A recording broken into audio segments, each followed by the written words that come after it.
Nesta videoaula vamos fazer um pão caseiro de coco utilizando a nossa tão famosa massa base para pão doce recheado. Note que esta massa é propícia para pães que têm recheios doces e secos para não escorrer nem na hora do crescimento da massa, nem na hora de assar os pães no forno.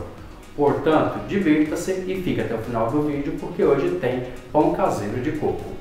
Um tin farinha, uma forma retangular lisa de 35 cm de comprimento, 25 cm de largura e 4 cm de altura. Essa forma deve ser alta para não deformar a modelagem dos pães.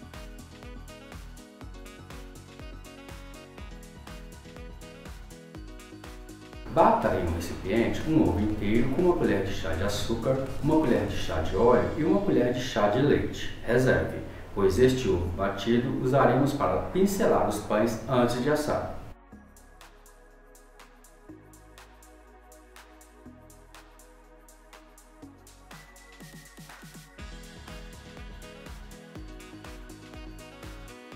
Para o recheio, coloque em um recipiente 300 gramas de coco ralado fresco.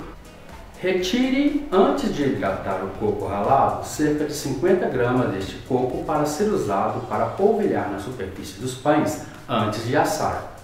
Com uma colher de sopa de açúcar, uma pitada de sal, 2 colheres de sopa de leite condensado e 2 colheres de sopa de leite. Misture tudo isso muito bem. O coco ralado aqui pode ser o de flocos desidratado, aqueles de saquinho do supermercado. Mas nesse caso aqui eu usei o coco ralado fresco em flocos. O recheio não pode ser mais líquido do que isso, porque senão vai escorrer na hora de crescer a massa e na hora de assar os pães no forno. Deixe o coco ralado aí, hidratando no recipiente enquanto você faz a massa. É o tempo suficiente. Peneire e misture muito bem 500 gramas de farinha de trigo com 10 gramas de fermento biológico seco. Misture tudo isso até que o fermento desapareça no meio da farinha de trigo.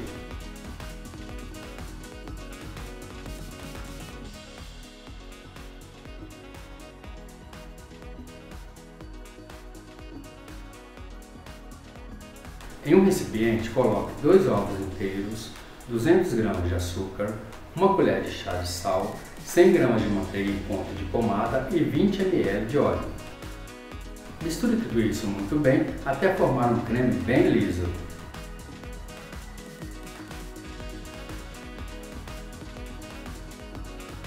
Acrescente agora neste creme 400 ml de leite morno e misture tudo até que comece a derreter o açúcar e comece a derreter também a manteiga. O leite nesse caso aqui precisa ser morno, somente para quebrar a friagem do leite. O óleo não pode passar de 20 ml, pois pode ressecar e muito a massa. Nesse caso aqui também, gente, pode ser a manteiga com sal, ou até mesmo margarina, pois o resultado sempre será o mesmo.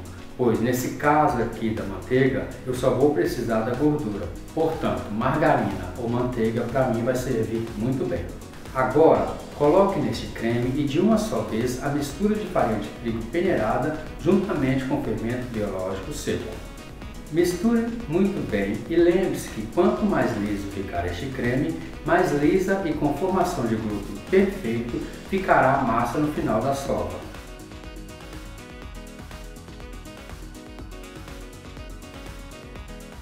Vá acrescentando agora mais 800 gramas de farinha de trigo peneirada aos poucos, mexendo sempre com uma colher de pau depois de cada adição. Faça isso com a farinha sempre aos poucos para que não haja erro nessa etapa e a massa também não fique muito seca. Portanto, coloque a farinha de trigo peneirada aos poucos. Faça isso mexendo sempre com uma colher de pau até que a farinha ofereça resistência e você não consiga mais mexer com a colher de pau.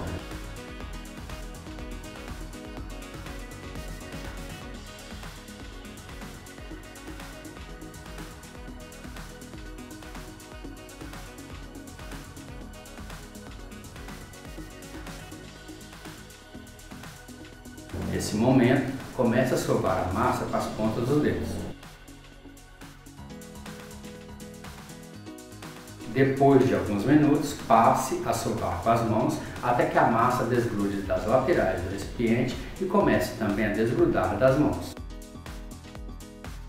Passe a massa para a bancada enfarinhada e comece a sovar delicadamente até que a massa fique bem macia e elástica.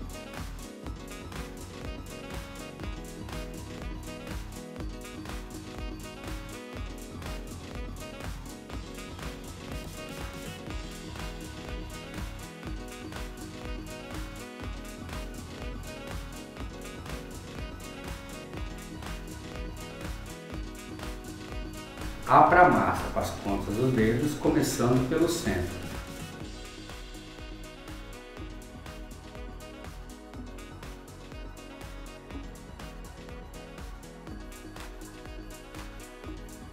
Em seguida, acrescente 50 gramas de manteiga sem sal no centro da massa e comece a sovar suavemente até que a manteiga seja totalmente absorvida pela massa.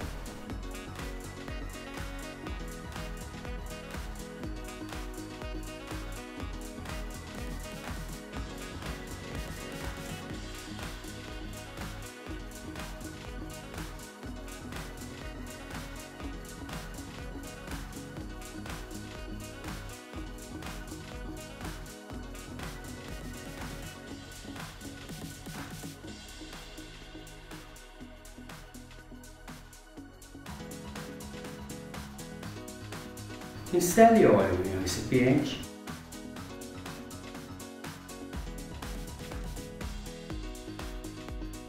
Coloque a massa no recipiente e em seguida cubra o recipiente com plástico filme. Deixe essa massa descansar por cerca de 20 minutos somente. Depois deste tempo, pincele óleo em toda a bancada para facilitar o manuseio da massa. Coloque a massa na bancada untada com óleo e comece a sovar delicadamente até que a massa volte ao seu estado normal de elasticidade e maciez.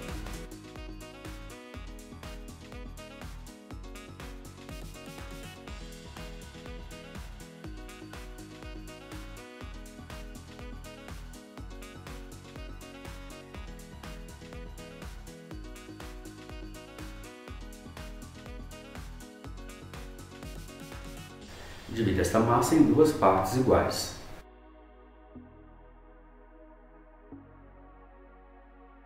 Faça em seguida duas bolas de mesmo tamanho e peso com estes pedaços de massa.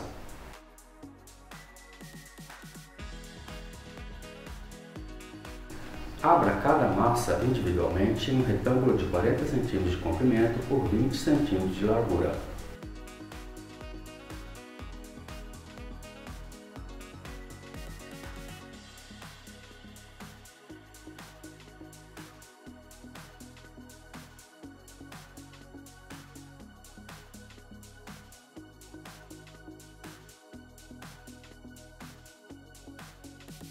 Pressione com as pontas dos dedos todas as laterais do retângulo de massa para facilitar a colagem.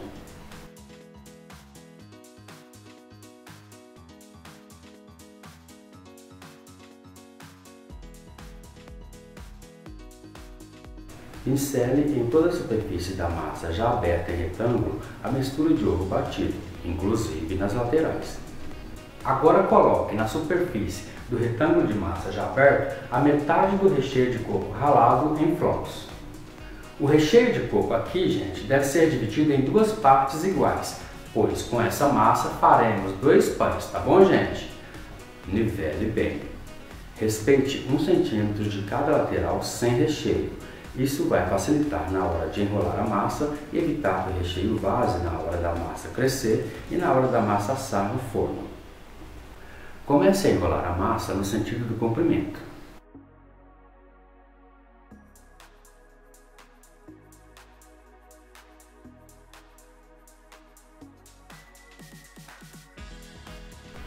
Pressione muito bem as duas laterais superior e inferior do cilindro de massa já enrolado.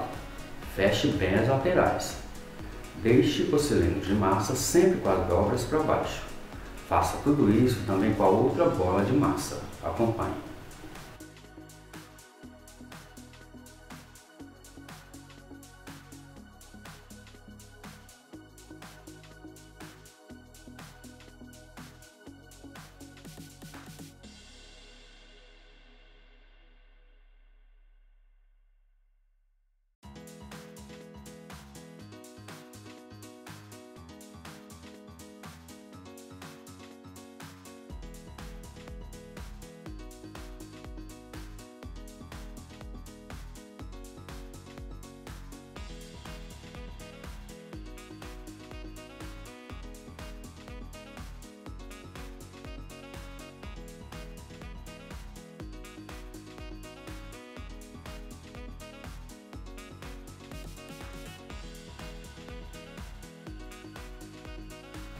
Coloque os pães na forma já untada e enfarinhada no sentido do comprimento da forma.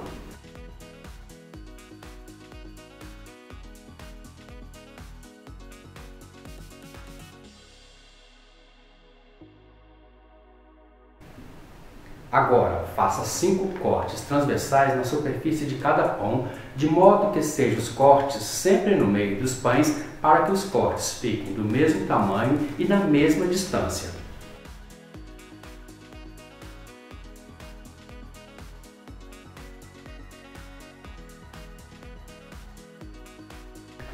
Pincele agora na superfície de cada pão já modelado a mistura de ovo batido. Coloque uma outra forma retangular maior do que esta embaixo desta para que os pães na hora de assar não queimem a parte de baixo. Deixe os pães descansarem por cerca de 2 horas ou até que a massa cresça e encoste um pão modelado no outro ainda dentro da forma. Depois deste tempo e com os pães já crescidos, pincele novamente na superfície de cada pão modelado a mistura de ovo batido.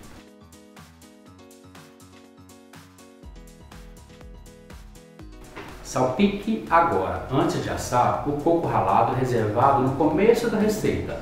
Salpique na superfície de cada pão delicadamente.